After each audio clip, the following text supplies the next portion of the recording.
Hello, welcome. Today is Monday. I have finished Shadow Glass by Rinchi Peko, and I really wanted to love this series. I really did, but it had the potential. Okay, the overall story now, after finishing it, made me realize I could have loved the story if it was done a different way. So I feel like the purpose of the two different perspectives, different timelines, is to kind of give that tense anticipation for what's going to happen for when you read the past timeline from the future after you're given a hint of revelations that will happen. The future timeline didn't match what happened in the past timeline. I guess you could say it's a present timeline versus the past timeline, I guess. But what was teased in the present timeline, you have that kind of anticipation of the reveal, but it doesn't happen sometimes. And although I did get very emotional during one of the biggest,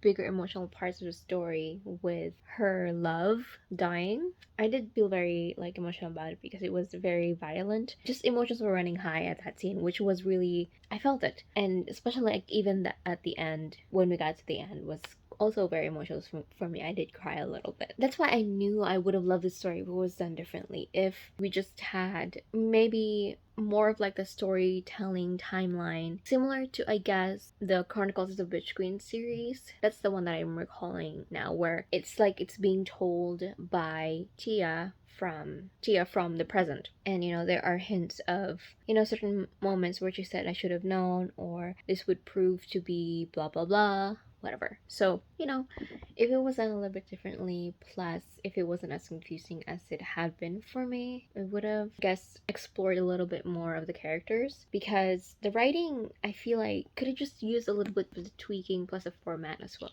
But yeah, like I said, I would have loved the book if it was done differently. The story itself, with the characters, the different layers, the plot, the politics of it was really interesting, and I really, really enjoyed it. But the execution was not it for me. So, I wanted to love it. But I am interested in reading more of Rinchi Peko's books. I have her duology, the Never Tilting World, the Ever Cruel Kingdom one. So yeah, I don't know when I'm going to read that, but I'm interested in reading that one as well. Just the story itself and the plot were really good. Plus the world it's a great fantasy world. Just the execution was not for me. Yeah, I think it's something that some people will like as well. Just I feel it's also me. It's my personal kind of thing. So I still feel a lot of people will like it. So, if you're planning on reading this one, please don't let it deter you from that. I feel like I'm one of the few that didn't like it as much as I was hoping to, because I know I would, and I know I would have if it was, done differently. So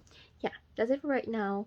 I am planning on reading The Coldest Touch by, I think, Erin Sterling. It's an arc, and I will be reading it on my tablet. So let me just open it up. So this is what I'll be reading. Oh, it's Isabel Sterling, not Erin. Isabel Sterling. So this is The Coldest Touch. This will be coming out December, I think, the second week of December. Art from Penguin Teen, and this is a vampire story, but also the main character kind of has something deals with death as well, something like that. There's also murder mystery. There's a serial killer, I think, haunting their town, and they have to work together. So also LGBTQ. So I'll be reading this one, and hopefully I'll finish it tomorrow. I'll start it tonight, and we'll see.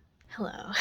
Today's Saturday, and I finished The Coldest Touch yesterday, and it was fine. I really liked it. Definitely, I want to say mid-YA, but with content warnings. It's very light in terms of the plot. I enjoyed the characters, but I wanted a little bit more in the plot and a little bit more development. Just not super satisfying overall. There's a little bit of enjoyment for sure, but it was okay. I am going to be reading Electric Idol. I don't think I'm going to be finishing it today, although I feel it's going to be a fast book because it's going to be a very busy day. I was actually planning on filming this morning, but my brother asked me to cut his hair, and I just finished cutting his hair. I might be able to film later, but it's going to be in the evening, and it's going to be pretty dark. But I do want to film today and edit a little bit. So not much happening today.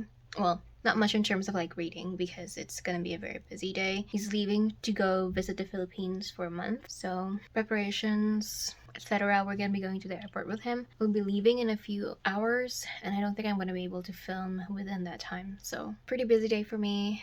Hopefully in the evening I'll be able to do a little bit more, but I'll update you guys then. Hello. So last update for this week's reading vlog, I just finished Electric Idol by Katie Robert, and I really enjoyed it. Much like Neon Gods, it's such a fun read, and I really enjoyed the exploration of our characters and the layers that are put in them, plus of course the relationship between them. Very sexy, spicy scenes that I really enjoyed. Just had a lot of fun reading it, so really enjoy that one. And I'm really excited to get to the next book as well, because it's going to be featuring Helen, Patroclus, and Achilles. I'm very excited.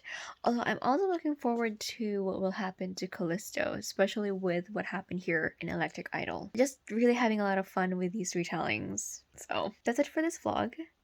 I didn't really do much reading, but you know, it was a pretty busy week. I mean, technically it's 1 a.m. on Sunday, so we'll see what next week brings. And you will be seeing my end of the year book tag before this one comes up, so you will see that I have a very ambitious TBR for the end of the year for this month. So that is it. Thank you so much for watching, and I will see you in my next video.